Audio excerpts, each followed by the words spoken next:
अस्सलाम वालेकुम जी। Mostly student इस वक्त ऑनलाइन हो चुके हैं और जितने स्टूडेंट ऑनलाइन हुए हैं इस वक्त इन तमाम की अटेंडेंस जो है वो मैंने मार्क कर दी है। बाकी स्टूडेंट जो ऑनलाइन होंगे उनकी at the end of the lecture मैं क्ला जो अटेंडेंस है वो मार्क करूँगा। तो लेक्चर में शेयर करने लगा हूँ। होप टू से कि तमाम स्टूडेंट्स को जो है वो स्क्रीन नज़र आ रही होगी, लेक्चर की स्लाइड्स जो है वो नज़र आ रही होंगी। आज का जो हमारा टॉपिक है MIS के अंदर वो basically data communication and components और इट्स मीडिया टाइप्स के डेटा कम्युनिकेशन जो है वो MIS में उसके क्या वो रोल अदा करता है और उसके कंपोनेंट्स कौन कौन से हैं और मीडिया या मीडिया की टाइप्स जो है वो क्या है। तो मैं स्टार्ट करता हूं सबसे पहले डेटा कम्युनिकेशन और it's components. Data communication is the movement of data and information from one point to another point by means of electrical or electromagnetic device, fiber optic cable और microwave signals। वो कहता है कि data communication basically डेटे की movement है जो कि एक लोकेशन से दूसरे लोकेशन के ऊपर डेटे के जो है ट्रांसफर करती है through electrical electromagnetic devices, fibre optic cable और कोई भी केबल हो सकती है और हमारे माइक्रोवेव सिग्नल जो है इनके थ्रू जो है वो डेटे को एक जगह से दूसरी जगह पे ट्रांसफर करती है। जैसे कि आपका सेल फोन है, सेल फोन के अंदर बेसिकली क्या है, हमारी माइक्रोवेव्स है, सिग्नल्स हैं जो कि एनालॉग टू डिजिटल और डिजिटल टू एनालॉग ट्रांसफर हो रहे होते हैं और हमें एक दूसरे से हम कॉल के ऊपर जो है आसानी बात कर रहे होते हैं। अब इसके कंपोनेंट्स हैं। कंपोनेंट में सबसे पहले हमारे पास है सेंडर जो कि इनपुट डिवाइस है। वो कुछ भी हो सकता है, आपका सेल फोन हो सकता है, आपका कीबोर्ड हो सकता है, माउस हो सकता है, जॉयस्टिक हो सकती है, कुछ भी यानी जो है वो आपकी डिवाइस इस्तेमाल हो सकती है। नेक्स्ट है चैनल एंड मीडिया। चैनल की कैरेक्टरिस्टिक्स ट्रांसमिशन स्पीड होती है, ट्रांसमिशन मोड होते हैं और ट्रांसमिशन डायरेक्शन होती है। आगे चल के हमने इनके ट्रांसमिशन मोड जो है इसको भी डिस्कस करना है। कुछ उसमें फुल डुप्लेक्स होगा, हाफ डुप्लेक्स है, सिंप्लेक्स है और उसमें मीडिया बाउंडेड है और अनबाउंडेड है। ये मीडिया को भी हमने आगे चल के डिस्कस करना है जिसमें बाउंडेड मीडिया कौन सी है और अनबाउंडेड मीडिया कौन सा। अनबाउंडेड मीडिया के अंदर तो आपके तमाम की तमाम जितने भी माइक्रोवेव सिग्नल्स हैं ये सारी आते हैं, चाहे वो एनालॉग सिग्नल्स हैं चाहे वो आपके डिजिटल सिग्नल्स हैं। हार्डवेयर के अंदर host computer, front end processor, modem, multiplexer, switch, bridge, gateway, यानी कोई भी हार्डवेयर जो कि आपका कंप्यूटर नेटवर्क से कनेक्ट है, वो आपका सेल फोन हो सकता है, आपका लैपटॉप हो सकता है, आपका डिजिटाइजर, आपका पीडीए हो सकता है, आपका जो है वो टैबलेट हो सकता है, यानी वो डिवाइस जिसके ऊपर इंटरनेट कनेक्ट है। अब वो किसी ना किसी स्विच, किसी ना किसी राउटर, किसी ना किसी ब्रिज के साथ जो है वेव डब्ल्यू लैन के थ्रू जो है वो कनेक्टेड है, वाईफाई उसके ऊपर कनेक्टेड है, तो वो बेसिकली आपका हार्डवेयर है। वो आपका होस्ट कंप्यूटर हो सकता है, कोई होस्ट डिवाइस हो सकती है। Software access control, transmission control, network control and management, error detection और करेक्शन, नेटवर्क सिक्योरिटी। ये सॉफ्टवेयर हमने आगे चल के डिटेल में भी डिस्कस करने हैं। इसमें हमारे पास कोई सा भी सॉफ्टवेयर हो सकता है, टीसीपी आईपी हो सकते हैं, खाली आईपी एड्रेसेस हो सकते हैं। डिपेंड कर होता है कि हम लोग उस वक्त जो डेटा अपना ट्रांसफर कर रहे होते हैं वो डेटा जो है वो किस लेवल के ऊपर जो है वो उसके अंदर जो है वो अपनी मूवमेंट जो है वो कर रहा है। और उसके बाद है जी रिसीवर जो कि आउटपुट डिवाइसेस है। अब वो अगेन आपके पास या तो लैपटॉप हो सकता है या आपका सेल फोन हो सकता है। Telecommunication channels. A data communication channel is a path through a medium that data can take from sending station to receiving station। वो कहता है कि डेटे को कम्युनिकेट करने के लिए जो चैनल इस्तेमाल किया जाता है वो ज्यादातर हमारा टेली कम्युनिकेशन का चैनल है, जो कि क्या करता है, एक जगह से डाटे को ट्रेवल करता है और दूसरी जगह पे डाटे को सेंड कर देता है, यानी सेंडिंग एंड रिसीविंग का कॉन्सेप्ट इसमें चल रहा होता है। अब इस पर डिपेंड कर रहा होता है कि आप किस स्पीड के ऊपर जो है वो डाटा जो है वो अपना ट्रांसफर कर रहे हो। Characteristics of channels are transmission speed, it is the capacity of telecommunication channel depending on the bandwidth. वो कहता है कि ये चैनल की कैपेसिटी के ऊपर, जो टेलीकम्युनिकेशन के अंदर चैनल्स हैं उनकी कैपेसिटी के ऊपर डिपेंड कर होता है कि उनकी बैंडविड्थ कितनी है। The greater bandwidth, the greater amount of information transmitted over the channel. वो कहता है कि जितनी ज्यादा बैंडविड्थ होगी उतनी ज्यादा अमाउंट में आप अपने डेटे को ट्रांसमिट कर सकते हो किसी भी चैनल के ऊपर। There are 3 types of bandwidth. Voice band 300 megabytes per second से लेकर 9600 मेगाबाइट पर सेकंड तक। इसी तरह medium band 96 megabyte per second से लेकर 2,56,000 bps बाइट पर सेकंड। और देन अगर ब्रॉडबैंड की मैं बात करूं तो वो जीबीज में एमबी से निकलकर जीबीज के अंदर जो है वो चला जाता है, जिसमें 2,56,000 bps से लेकर वेरी लार्ज अमाउंट डिपेंड कर रहा होता है कि आपने कौन सा कनेक्शन जो है या कौन सा आपने बैंडविड्थ जो है वो आप इस्तेमाल कर रहे हो डाटा को ट्रांसफर करने के लिए। Transmission mode, there are 2 type of transmission mode, anonymous and synonymous. Synonymous है जी, in this transmission a group of character transmit at a time, और anonymous में this transmission one character transmit at a time। Synonymous में क्या होता है कि एक ही वक्त में आप अगर कोई एक स्ट्रिंग में भेजना चाह रहे हैं, फॉर एग्जांपल मैंने एक स्ट्रिंग भेजा कि जी we are study in MSc, तो ये पूरा स्ट्रिंग है, तो इसको ट्रांसफर करने के लिए, इसको ट्रांसमिट करने के लिए हमें सिनोनिमस ट्रांसमिशन जो है वो मोड चाहिए। अगर फॉर एग्जांपल मैं जस्ट भेज देता हूं, अपना ही नेम भेज देता हूं बहार हुसैन, तो क्या होगा, बी अलहदा जाएगा, ए अलहदा जाएगा, एच अलहदा, तो एक एक कैरेक्टर को जो वो ट्रांसमिट करेगा तो वो हमारा एनोनिमस ट्रांसमिशन होगा। ट्रांसमिशन की है जी डायरेक्शन, इसको दूसरे लफ्ज़ में मोड भी बोलते हैं कि कम्युनिकेशन मोड कौन कौन से हैं। It is the direction in which data is transmitted. There are 3 type of direction. इसको मोड ऑफ डायरेक्शंस भी बोला जाता है, डायरेक्शन भी बोला जाता है, टाइप्स ऑफ कम्युनिकेशन भी बोला जाता है। इसमें सबसे पहले है simplex. In this direction data communication device can either send or receive data but can not in both. वो कहता है कि सिंपल फॉर्म में क्या होता है कि डेटा एक तरफ से आप लोग जो है वो सेंड कर सकते हो, दूसरा जो रिसीवर है वो जस्ट उसको सुन सकता है, जिसकी सबसे बड़ी एग्जांपल आपके पास रेडियो पाकिस्तान है, टेलीविजन है। अब उसमें क्या होता है, उसमें ये होता है कि वन डायरेक्शन हमें जो है वो डाटा मिल रहा होता है कि हम लोग डाटे को या तो देख रहे हैं या डाटे को सुन रहे हैं in the form of FM है, रेडियो पाकिस्तान है, टेलीविजन है। ये वन डायरेक्शन है, सिंपलेक्स फॉर्म में है आपके इसकी मोड की। दूसरा है half duplex. In this case 2 devices are send or receive data but not at a time. Half duplex में क्या होता है कि 2 पर्सन आपस में बात तो कर रहे होते हैं, लेकिन एक पर्सन बोल रहा होता है, दूसरा सुन रहा होता है। जब वो ओवर का कीवर्ड बोलता है या ओवर बोलता है या इसके अलावा कोई भी उन्होंने कीवर्ड रखा होता है, देन दूसरा बंदा बोलता है और फर्स्ट पर्सन जो है वो उसको सुन रहा होता है, जिसकी सबसे बड़ी एग्जांपल वॉकी टॉकी है, आपका वायरलेस कम्युनिकेशन है। वायरलेस कम्युनिकेशन और walkie talkie basically half duplex जो है उसकी बहुत बड़ी एग्जांपल है। Full duplex, in this case 2 devices are send and receive data at the same time। Full duplex में क्या है, सबसे बड़ी एग्जांपल आपका सेल फोन है। आप एक वक्त में बोल भी रहे हो, एक वक्त में सुन भी रहे हो, ये दोनों कंडीशन में आप बोल सुन जो है वो दोनों साइडों पे चल रहा है। तो ये जो हमारी एग्जांपल है डेटा की ट्रांसमिशन की, मोड की ट्रांसमिशन की, फुल डुप्लेक्स, इसकी सबसे बड़ी एग्जांपल हमारे सेल फोन या टेलीकम्युनिकेशन मीडिया। यहां तक किसी स्टूडेंट का क्वेश्चन है तो पूछ सकते हैं। क्लियर है जी सबको? ओके जी, नेक्स्ट हमारा है टेलीकम्युनिकेशन मीडिया।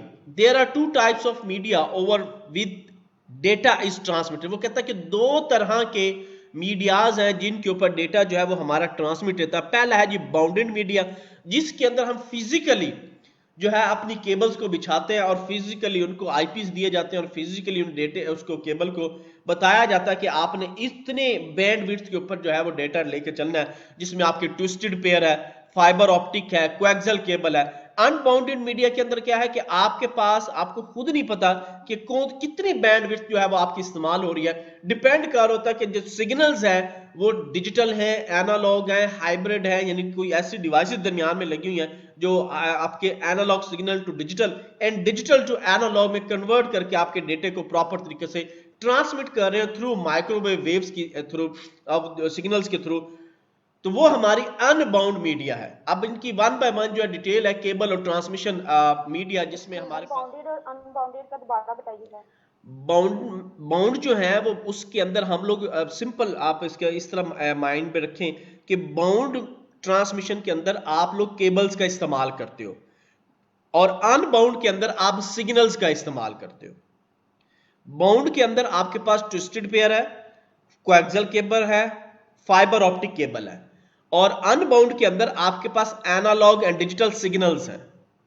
अक्सर आप देखते हो कि आप बात करते हुए आपके सिग्नल्स डाउन हो रहे हैं। क्यों? वो सिग्नल इसलिए डाउन हो चुके हैं कि उसको प्रॉपर तरीके से उसकी जो बैंडविड्थ है वो नहीं मिल रही। लेकिन जब आप टेलीफोन जिसकी केबल लगी हुई है उस पर आप बात कर रहे हो तो कभी भी आपकी जो वॉइस है या सिग्नल जो है वो डाउन नहीं होता। या आप कंप्यूटर के साथ आपका नेट लगा हुआ है और थ्रू केबल लगा हुआ है तो कभी वो डिस्कनेक्ट नहीं होगा। अगर वही आपका नेट जो है वाईफाई के थ्रू लगा हुआ है तो अक्सर उसके सिग्नल जो है वो अप एंड डाउन होते रहेंगे। तो ये बाउंड और अनबाउंड की एक सही एग्जांपल है।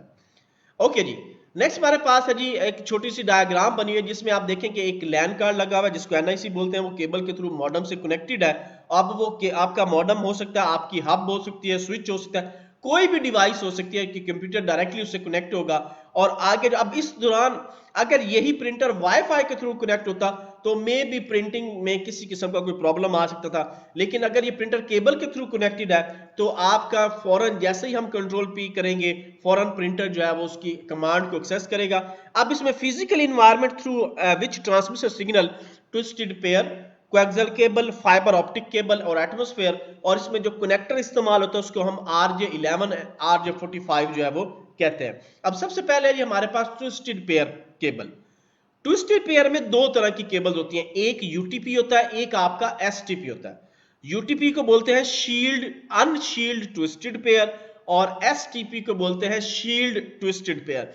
दो अलहदा अलहदा केबल है। मुख्तलिफ आप लोग के एरियाज के अंदर भी मुख्तलिफ लोगों ने घरों में केबल नेट लगाया होगा।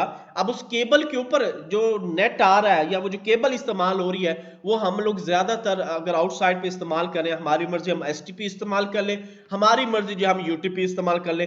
नेटवर्क के अंदर नेटवर्क को बनाने के लिए, लोकल एरिया नेटवर्क को बनाने के लिए भी सबसे ज्यादा जो इस्तेमाल हो रही है केबल वो यही ट्विस्टेड पेयर है। अब डिपेंड कर होता है कि इसमें आप यूटीपी ले लें या एसटीपी ले लें, बस कॉस्ट का दोनों में डिफरेंस है। उसकी कॉस्ट एसटीपी की थोड़ी सी ज्यादा है और यूटीपी की थोड़ी सी कम है। बाकी सेम डायग्राम है दोनों के लिहाज से कि दोनों के अंदर सेम सिमुलेशन होता है, आउटर जैकेट होती है और उसके बाद केबल जो है वो ट्विस्ट हुई होती है और उसमें RJ45 का जो कनेक्टर है वो लगाया जाता है और उसकी जो स्पीड है और थ्रूपुट वो 10 मेगाबाइट से 100 मेगाबाइट तक जाती है। और इसकी मैक्सिमम जो लेंथ आप लगा सकते हो वो 100 मीटर तक जो है वो आप लगा सकते हो, यानी कि 300 फीट तक जो आप इस केबल को यूज कर सकते हो। नेक्स्ट है जी हमारी कोएक्सियल केबल, जिसकी सबसे बड़ी एग्जांपल आप लोगों का केबल टीवी है। मोस्टली एरियाज के अंदर केबल टीवी है कि हम लोगों ने केबल ली हुई है, वो केबल हम टेलीविजन को लगाई और हम मुख्तलिफ चैनल्स को जो है वो देख रहे हैं। तो उसमें जो केबल हमारी इस्तेमाल हो रही है ब्लैक कलर की वो बेसिकली हमारी कोएक्सियल केबल है।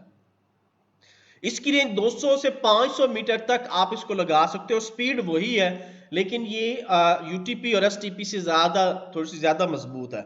आउटर जैकेट है, ब्रिज कॉपर शील्ड है, फिर उसके बाद प्लास्टिक इंसुलेशन है, देन कॉपर का है और उसमें जो कनेक्टर इस्तेमाल होते हैं वो हमारा BNC है, इसके अलावा T कनेक्टर है और आपका ज्वाइंट है, इसके अलावा आपका यूनियन कनेक्टर है। मुख्तलिफ तरह के कनेक्टर जो है वो हम कोएक्सियल केबल के अंदर इस्तेमाल करते हैं।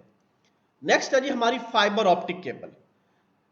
ये केबल ज्यादातर सबमरीन के अंदर या जहां पे केबल जो है फाइबर ऑप्टिक केबल का नेट चल रहा है वहां पे ये इस्तेमाल हो रही है।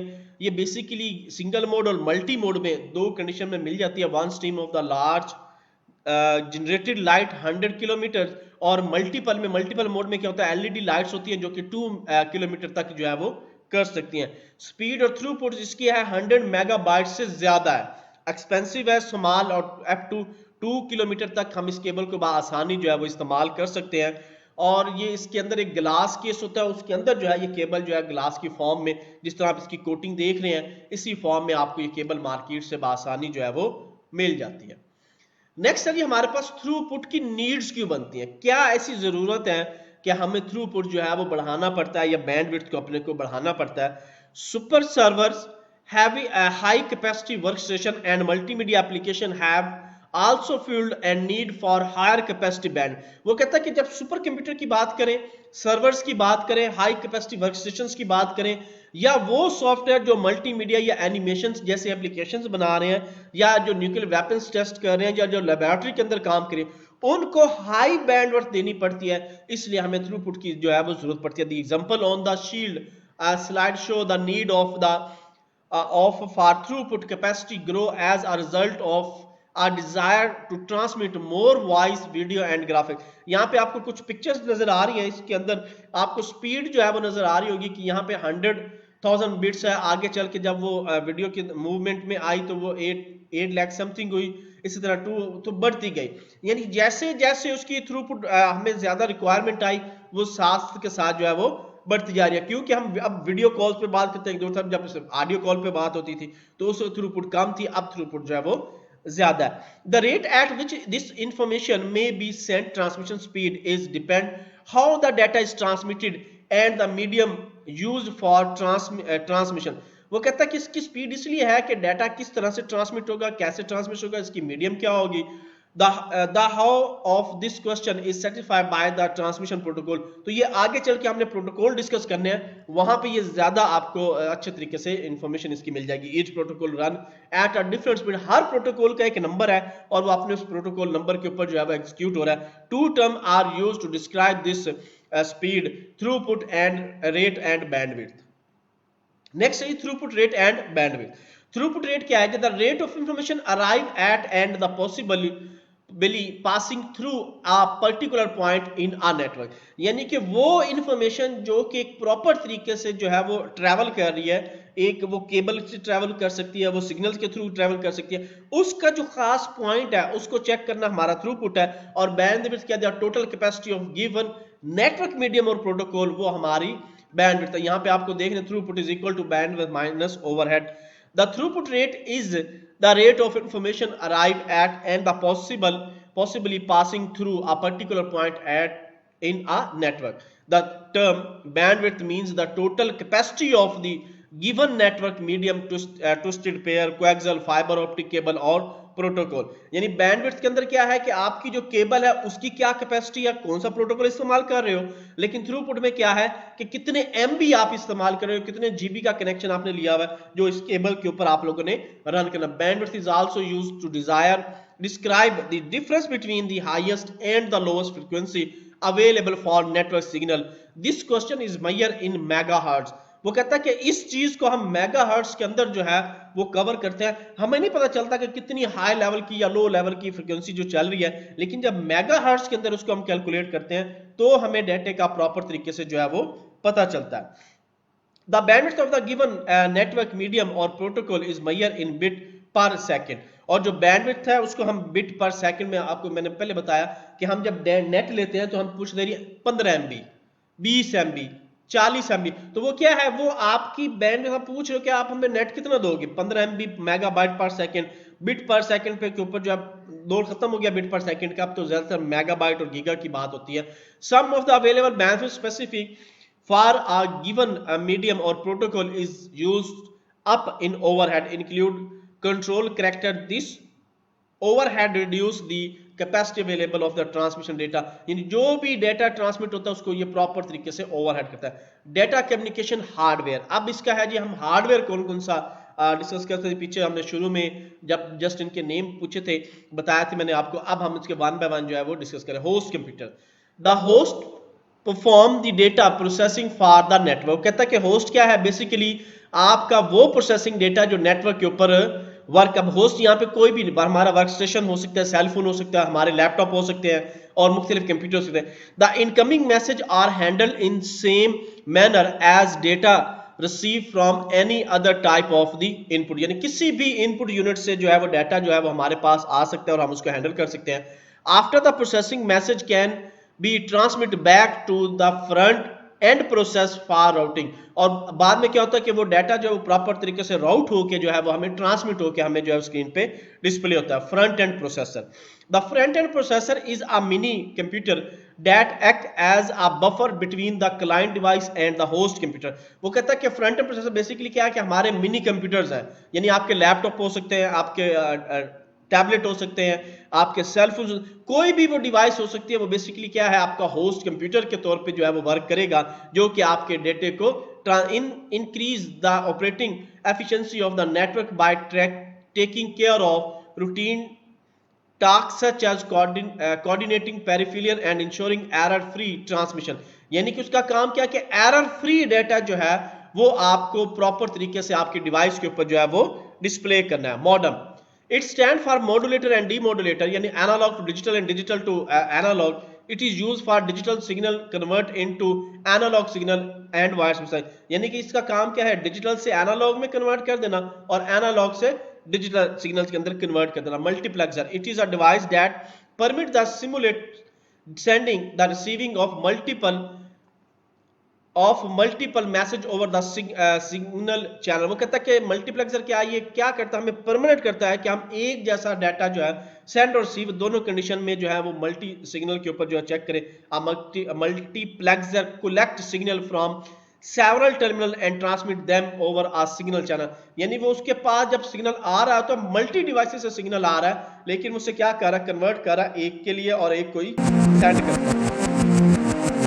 Switch, it is a device which is terminate the data transmission पर। ये ऐसी डिवाइस है जो कि डेटा को आपके नेटवर्क के ऊपर जो है वो ट्रांसमिट कर देती है। Switch can control the transmission path across national और लोकल नेटवर्क। ये आपके इंटरनल नेटवर्क के लिए और एक्सटर्नल नेटवर्क के लिए, दोनों के लिए जो स्विचेस है इसका काम ये है कि डेटा को प्रॉपर तरीके से ट्रांसमिट करना। Bridge and gateway, a bridge is a device that repeat separate two or more network segment which in one logical network single IP subnet.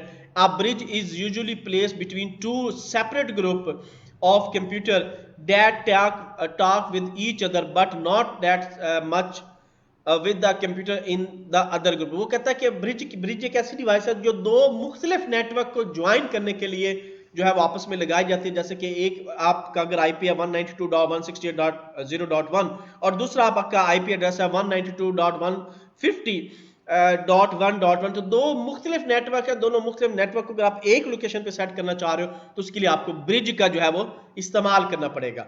A gateway is a node or router on a TCP/IP network that serve as a access point to the another network। वो कहता है gateway क्या है, basically एक ऐसा network है। अक्सर आप लोगों ने जब इंटरनेट नेटवर्क के ऊपर इस्तेमाल करते हो तो हम गेटवे के अंदर अपने सर्वर का जो आईपी देते हैं ताकि नेट जो है वो सारे के सारे सिस्टम पे शेयर हो। वो इसलिए कह रहा है कि ये बेसिकली एक ऐसा नेटवर्क जो सर्व करता है एक्सेस पॉइंट है दूसरे नेटवर्क को लाने का। Default way is the node on the computer network that is network software used when IP address does not match any other route is routing table। यानी कि अगर कोई ऐसा गेटवे ये भी करता है कि अगर कोई आपका आईपी जो है वो नेटवर्क के ऊपर मैच नहीं हो रहा तो ये अपने से किसका आईपी होता है वो उसी को लेके जो है वो चल रहा है। नहीं तो ज्यादातर स्टैंडर्ड हम जो गेटवे गूगल का दे देते हैं 8.8.8.8 ताकि उससे जो है वो अगर कोई मैच नहीं करता तो उससे वो उसको गेटवे वर्किंग शुरू कर दे बस। A collection of wire through which data is transmitted from one part of the computer to another। ये तीन तरह की बसेस, वैसे तो दो तरह की है, सिस्टम बस और हमारी इलेक्ट्रॉनिक बस है जिसमें हमारे पास एक्सपेंशन बस है और सिस्टम बस। सिस्टम बस के आगे तीन टाइप जिसमें डाटा बस है, एड्रेस बस है और कंट्रोल बस है। कुछ हार्डवेयर को कंट्रोल कर रहे हैं, कुछ आपके डेटा को ट्रांसफर कर रहे हैं। तो ये बसेस आपके मदरबोर्ड के ऊपर भी बनी होती हैं और जो केबल की फॉर्म में आपके डिवाइसेस के साथ मुख्तलिफ डिवाइसेस के साथ अटैच होती है वो हमारी एक्सपेंशन बसेस होती हैं। वो उसका काम भी यही है कि डेटा को जो है वो प्रॉपर तरीके से ट्रांसफर करना। नेक्स्ट है जी डाटा कम्युनिकेशन सॉफ्टवेयर। अब कोई भी सॉफ्टवेयर जो है आप इसके लिए, जैसे कि अब आप लोग इस वक्त वॉइस के लिए व्हाट्सएप इस्तेमाल कर रहे हो, स्काइप इस्तेमाल कर रहे हो या और मैसेंजर याहू मैसेंजर आप इस्तेमाल कर रहे हो, इसी तरह फेसबुक का मैसेंजर इस्तेमाल। तो ये क्या है, ये बेसिकली कम्युनिकेशन सॉफ्टवेयर है जो कि आपके डेटे को प्रॉपर तरीके से ट्रांसमिट करने में, वॉइस कॉल करने में और मुख्तलिफ तरह के काम करने में जो है वो आपकी मदद करते हैं। Software enable all the data communication hardware unit to work as one system. यानी एक ही सिस्टम के ऊपर पूरे के पूरे हार्डवेयर को उसको कंट्रोल करना, उसको मैनेज करना, ये सॉफ्टवेयर का काम है। Most of the software is located in the host and in the front end processor. काफी सारे सॉफ्टवेयर ऐसे होते हैं जो होस्ट में भी होते हैं और आपके फ्रंट एंड यानी आपके सेल फोन हो सकता है, आपका टैब हो सकता है, आपका लैपटॉप हो सकता है और पीछे जो है वो आपका सर्वर हो सकता है। दोनों में सेम होते हैं but some can be located in the cluster control unit and the terminal. और कुछ सॉफ्टवेयर ऐसे होते हैं जो कि क्लस्टर कंट्रोल यूनिट यानी मेन प्रोसेसर कर रहा होता है और कुछ होते हैं जो कि डायरेक्ट टर्मिनल के पास होते हैं। It is necessary that communication software must interface the user application program which the access method that has been selected to control the network keep in view that the telecommunication access method themselves are control program for a SOR। वो कहता है कि ये जरूरी है कि communication के जितने भी सॉफ्टवेयर है, जितने भी एप्लीकेशन प्रोग्राम है, वो बेसिकली पूरे नेटवर्क के ऊपर कंट्रोलेबल भी हो। यानी कि आप उसमें ये ना हो कि कोई आपका अनऑथराइज पर्सन जो है वो डायरेक्ट एंटर हो चुका है आपके सिस्टम में और उसने आपके सिस्टम को डेटा को जो है वो डिस्टर्ब कर दिया। ऐसा नहीं होना। आप सॉफ्टवेयर इस्तेमाल करें, लेकिन वो सॉफ्टवेयर इस्तेमाल करें जो कि पूरे नेटवर्क के ऊपर स्क्वेयर हो। Various type of computer software are access control software. This software establish access between device, terminal and computer in network and check the transmission mode, transmission speed and transmission direction. वो कहता है कुछ software access control software क्या है?